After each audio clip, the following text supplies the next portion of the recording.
Hi, it's me, mbti and ISFJ, and I have a few requests from you, or a few updates. First of all, I wanted to give you an update about this turtle that I asked you all to provide names for. Thank you for all the suggestions. Carm suggested Herbie.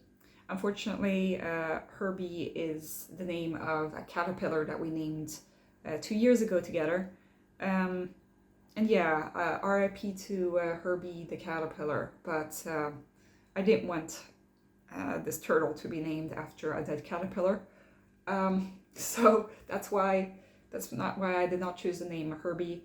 Vondelpiet asked for the name Myrtle. Unfortunately, I have a hard time saying the word Myrtle. And Myrtle also makes me remember of Moaning Myrtle from the Harry Potter series, which does not fit this little turtle at all. So I decided that I'd go with something plant related. So I decided to call this turtle Fern, which also works well because it's a gender neutral name, I think. Maybe it's just a girl's name, but I thought that Fern fit this turtle well. This turtle was very fuzzy, like a fern leaf, and green, like a fern, and I think that it works well. So yay! Yay, we named you Fern. So thank you, Fern. Now Fern will have to retire for a bit. It was a taxing process to be named, so now we'll retire. Now, another thing is that I've been reading The Leaves of Grass by Walt Whitman. Very American poet, very patriotic. I'm only a few pages in. You know, poetry books, you need to take your time with it. So I read a few poems a day, and I find it's quite relaxing to read. He is quite dramatic about the American country and the States and everything, which I kind of find funny.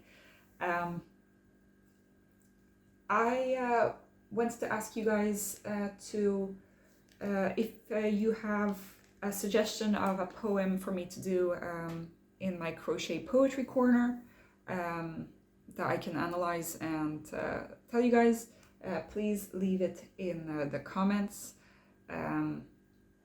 because it will take me a long time to get through all of them. So it's better if I just choose one that somebody else liked and go through that one. So that's my first request. My second request is for those of you who are my long-term subscribers, basically those of you who have my email or who have my Instagram, because I don't give that to anybody really. I'd like to have your address so that I can send you a Christmas card. I've been writing up Christmas cards for my colleagues and my friends. I've written 3 so far. Here, this one is like a globe for my ISFP colleague. Here I have another one who is for my ESFJ colleague. These little plants, she's really into gardening. And here's for my ISFJ friend, because, well, this just felt like traditional, very good Christmas stuff. But I have quite a few cards. I also bought a few stamps. Stamps are very, very expensive, and you need to have 2 stamps for anywhere international. So it doesn't matter where you live. I could send something to Vondelpiet in Australia. Please send me your address in email if you want that, because yeah, it costs the same whether I'm sending to Norway or to Australia. Okay, it's the same. So if you provide an address, not in the comments, okay, protect yourself. Send it in an email to me or in Instagram. if I don't have your email or Instagram, like write in the comments just that you would like one, and I'll see what I can do. If I still have some cards left over, I can send one to you as well, and provide you with my email address in some way. But yeah, so that was my second request. Then I have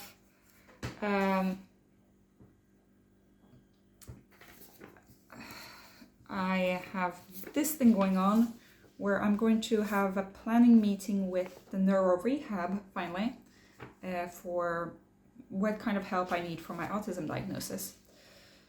My ISFJ friend, who is also my emergency contact, he's going to help me out by, I'll call him, I guess, during this. I just found it kind of interesting how they give these little pictograms. Now you can't read what's on there because it's backwards and also in Swedish, but it talks about like health and feeling good, knowledge, just expectations, communication, transportation, and then there's on the other side as well here, personal care, free time, important things in life, meeting others, tools, and home. And yeah, I just found it interesting that they gave me that. So the meeting will be in about 2-3 weeks. I hope that I can make it because it's in the middle of a workday, but I hope that I'm allowed to go for my boss. So there's all that. Then I met up with my INTJ friend and my ISFJ friend. It was to celebrate my birthday and my INTJ friend's birthday. A very late birthday party, but we had a great time. We made tiramisu because my ISFJ friend is Italian, and I contributed by peeling a few carrots for our salmon and carrot dish. That's all I did, basically. I think that it was interesting conversations we had. First of all, we talked about AI because my INTJ friend uses AI all the time. Because I kind of joked that I wanted to get a DNA test done, and my INTJ friend was like absolutely appalled by me wanting to sell my information to the DNA companies. And she said, and I said, but you're really into ChatGPT, isn't that the same? And she said, no, it's not really the same. And I understand, like, genetic information is maybe more sensitive than other kinds of information. Also, I think that my INTJ friend only uses ChatGPT for her work purposes. She does not say anything else to ChatGPT. I am a little bit concerned about all of you guys out there, Pete, Sick, others, who talk to ChatGPT like a friend. And I understand that we're in a loneliness epidemic and it's awful. And I have done so myself. I mean, when I was a teenager, I went on Omegle and wrote to Omegle, which was a terrible AI, but, you know, I wrote there, you know? And it learns from what you have written. That's the whole thing, is that it saves the information. And that's what I'm concerned about, because it's not risk-free to talk to ChatGPT. I know that it's difficult getting access to a therapist, and getting access to just having friends is just really hard. But I think that it's, don't reveal too much personal information to ChatGPT. Like, there are risks with that. Says the person who just overshares on the internet. Okay. I am aware that certain things that I say are quite hypocritical. I'm just saying, I try to make kind of guidelines of how to live my life. I don't want to force it on anybody else's life. I'm just saying how I'm thinking for myself. And yeah, so I'm not going to be getting a genetic testing done. I'm not going to be going to, I'm not going to be writing to ChatGPT. But yeah, I understand the need. But so it was interesting to have that discussion with INTJ. She's going to be looking for a residency. And yeah, I kind of discussed my problems with working as a doctor, and she did too, and such. It was interesting how different specialties we're interested in, and how our different approaches are, what we think is interesting. And I think it is kind of type related, which is why I'm going to be talking about it here. Because at the moment I'm at geriatrics and it's not really my thing, you know. I am good at one-on-one communication connection, because I'm really interested in discussing just life with patients, and that's why general practice fits me. Now, my ISFJ colleague works in geriatrics, and so for me, I was complaining kind of like, I didn't like the way the hospital system is run, and like having to put patients in and out and in and out, and also the kinds of discussions you have with patients when they're in the hospital is pretty boring to me. Like, oh, did you eat breakfast? Did you go to the bathroom today? You know, and I find that to be terrible small talk, awful conversation, you know. And I force myself to do it, and I do it well, you know. But it's like, that's not what I feel. I don't feel like a real doctor when I'm doing that, you know. I feel more like a real doctor when I'm talking to patients and discussing their life and treatments together, and preventing health problems from happening. So we all feel like real doctors in different ways. So my ISFJ friend was like, yeah, but this is very important, you know. And yes, I understand that it is very important. But for him, it's like, you know, he wouldn't want to, it's too many different things, too many different problems going into general practice. It's too much variation. Well, for me, it's too much to be at the hospital, because there's just too much going on physically there. And I never have the time to get into a meaningful conversation about what's going on with each patient, which is what I find most rewarding. And a lot of the patients can't talk because they have dementia, or they just are too sick to lead a life that's like, I can't do anything more than just decide what they have to do. And like, I don't really like that much. I want to do things in cooperation with the patients. Yeah, so I'm used to healthier patients, not as sick and all sorts of different illnesses. But my friends, they want to have patients who are extremely ill, because that feels most fulfilling to them, to help them. But yeah, so my ISFJ friend is really into like the caring and the palliative care and all that, and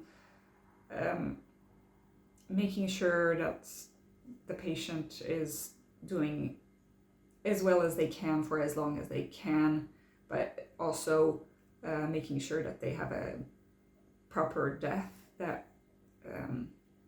you know, feels dignified, you know.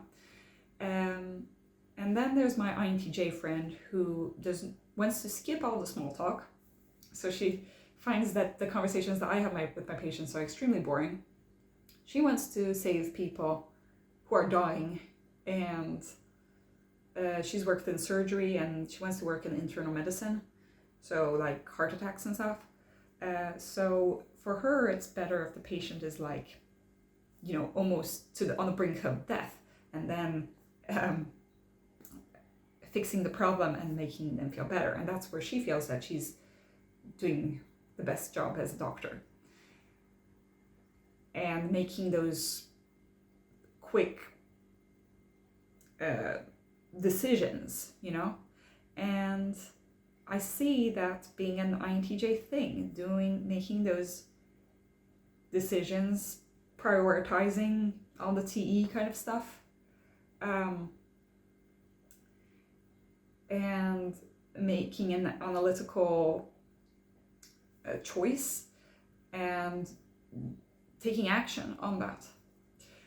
I can see how that is very appealing, but for me that just is extremely stressful, So I am most interested in making a connection with a patient, and that's why at the general practice I can follow these people. And I can see them again, and they're happy to see me because we know each other and we're creating a link. And I find that to be most fulfilling. So I found that was a very interesting conversation. Unfortunately, I realized that I had been masking during this whole time. And I only realized that once my INTJ friend left, because she had to leave early, because she has a strict schedule that she follows, that she goes into bed at 9:30 and wakes up at 5:30, and she has all of these goals to meet, like a true INTJ, she has to do that. And she was like, wow, I'm way past my bedtime. And we were like, wait, it's just 10:30, and like she'd agreed to come to a party, so we thought that we'd stay longer. I had to leave at 11:30 because that's when my train went. That was the last train of the day. So INTJ left, and then I suddenly felt really emotional, and like I started crying out of nowhere. I haven't revealed to my INTJ friend because she's not really, I would say that she's more of a close acquaintance than a friend. Maybe now she's coming more into the realm of friend, but I wouldn't hang out with her individually if my ISFJ friend wasn't there. That's kind of where I put the mark of what a true friend is like. I don't know if that's how other people do it. I think that this is maybe not the right way to do things, but for me it's like, if I need to be with somebody else to be your friend, then it's like, are we really true friends? But maybe people have other ways of measuring this kind of thing. So I don't feel really comfortable just hanging out with my INTJ friend. I just, I don't know, we're too different, and that's the thing. And she kind of stresses me out and how intense and ambitious she is, and I feel like I'm a total mess in comparison. I know that we shouldn't compare ourselves, but it is difficult when somebody is always on top of things all the time, it seems, at least. So I started crying, and then I went into the fact that the autism. As usual, at the moment it's like all I talk about is autism. And I kind of wanted to apologize to him about how I'm always talking about autism all the time. And he said, for the fact that you got a diagnosis, he thought that I was going to totally crash when I got my autism diagnosis, which wasn't really what happened. And he said, that I think that you took it rather well, and it's okay to talk about it because it's a big thing in your life. And I did want to apologize for something I had, but he didn't really understand. And I think maybe it's not something that I need to apologize for more than just like acknowledge. I just told him that there are some days where all I'll be able to focus on is my autism, and some days where I'll just like not want to talk about autism at all. And I told him it's kind of like a grief process, and he understood about that. I said that last time I met him that I had gone a little bit too much into the fact that I was different from everybody else because I was autistic, when actually everybody has their own quirks and everybody is unique, you know. Because I was telling him about my stims last time, and he was like, well, everybody kind of does that. And I was like, yeah, but no. So I told him that I do have more struggles in certain areas than other people, but we all have different struggles. Just because I have my obsession on autism does not mean that I, want to discount that everybody is different, because I could tell that he was a little bit uncomfortable about that. Because I think that he finds himself to be a pretty boring guy. He's a pretty standard guy, okay? He's an ISFJ, he's an SJ, he's a pretty standard guy. He doesn't have any diagnosed mental illnesses or anything. And he seems like a pretty stable person. But then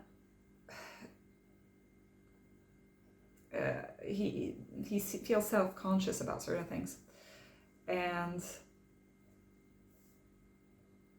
so he took up that, he has his stutter. He stutters, and he used to stutter way more apparently as a child. But, and I told him, well, that is kind of a neurodivergency in itself. And that's okay. Like, we are all different. And I think that he needed to hear that. And then when we got into this conversation, he said, well, how come you are so, you get so sad after our interactions? I told him, after a social interaction, I need to bury myself. Like, I can't, I'm totally messed up for the next day, Even if I had fun, like, I get messed up the next day. He's like, well, you should be able to relax in conversations. And I was like, yeah, that's not really going to happen. But I am working on it. I'm working on the unmasking and all that, to the degree that I can. But so when we had 15 minutes left before my train I had to leave for my train, suddenly he got into a discussion which I wasn't prepared for, but he told me that he's been going to therapy. And I was like, oh. It makes sense, anybody can go to therapy. You don't need to have a mental health issue to have good support from therapy. But it was a little bit of and I realized, okay, so things are making more and more sense now, because I was realizing that he had been more willing to try to understand these sorts of things in the past month or so. And I thought that was just because I happened to get an autism diagnosis, which was at the same time where he started therapy. I don't want to get deep into his issues because they're his, and they're private to him. But I realized that there are many ways where you can feel like you're different and not fitting in. And, I guess that being an ISFJ male is not always that easy. Just being a feeler and a male can be difficult. And also there's a certain thing about being international. He never felt like he fit in Italy. and he fits more in Sweden. And I don't know, it might be the introversion, you know, if we're thinking MBTI style. But I think they always felt different. And because of other things. So because of his stutter, he was also feeling different. And we can have difficulties, even though we seem like he seems like the most stable person ever. You know, everybody can have difficulties, and we are all different from each other, and we all have our issues and struggles. And I think that sometimes my friend needs to hear that I acknowledge that he has struggles as well. Like, I actually say it. Because I just assumed that he knew that I knew this, you know? But since he never opens up to me, I'm like, you know, we've known each other for 10 years. So I know a lot about him. And I know certain things affect him more than he lets on. And then I'm like, wait, he hasn't actually told me anything. So now he told me these things, and I think that there was a certain thing to it that he knew that we only had 15 minutes left, so we couldn't talk about it a long time. But yeah, he took it up, and I'm very grateful for that. And yeah, I mean, these are tough times for everybody. And yeah, it's just, I felt honored that he was willing to open up to me. I don't want to always be like, woe is me, and being the victim and being so unique from everybody else. I am different, okay? We are all different in a certain way. Some of us are more different than others. We all have our struggles. And yeah, so I talk about my struggles because they're mine, you know? I think that we should all be more open about the fact that we're struggling to each other. But yeah, I think that there has been a little bit of a difficulty for me recently. I've realized this. I've had contact with certain people, and I realized that they're much more attached to me than I thought that they were, you know? Because I grew up and always thought, like, I was always more attached to the person that I was friends with than they were with me. And so I always grew up thinking that, okay, so I'll always be the person who cares more than the other one. And now that there are people who care about me the same way as I care about them, then I kind of have like this avoidant attachment kind of thing, where it's like I neglect to write back to them, or that I don't want to overwhelm them with emotional outbursts, you know, or I kind of distance myself, when really that's not what I want to do, but I think that I'm a burden on somebody else, so I don't want to talk. And that has happened with some people, IRL and online, and I really don't want that to be hindering my relationships. It kind of upsets me. Like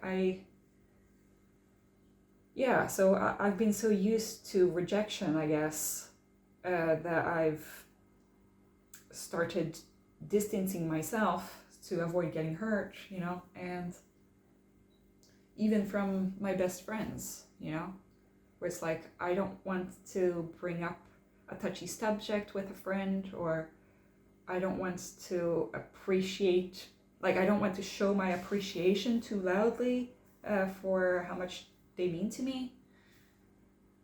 And yeah, so that's why, you know, I want to show that I care about you guys. Like, I want to, I feel like I want to have those connections. It's just, I've always been considered too intense or too clingy or too whatever. And then it's like, now I'm going in the opposite direction because it was too painful to be rejected all the time. And so that's why I feel like, you know, I want to express my love with my Christmas cards maybe, and with, you know, involving you in different things. Because you do mean a lot to me, you guys on the internet, you know, and but it's hard for me to like express these things because I felt like I was always too much, and you know, so even with my best friend I wasn't communicating how much he means to me, you know. And there's also this whole thing where I don't express these things in like the conventional way, so maybe I don't say it in a way that is understandable. So I'm working on it. It's just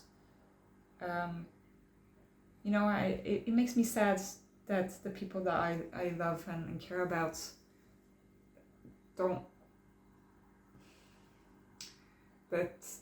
they don't feel the love from me, and that I'm kind of dismissing them, you know, and I don't want that to be the case. So yeah, also like shout out to Sick and to Schumann and the people on here, because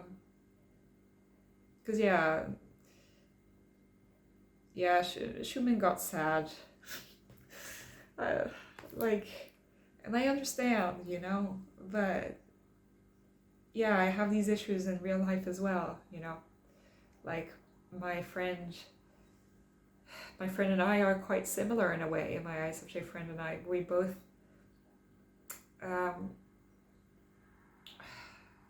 put this artificial distance between us when really we shouldn't need to, you know. Like, he didn't want to tell me that he was going to therapy, and I didn't want to tell him that I understand that certain things are difficult for him and that I support him through that, you know.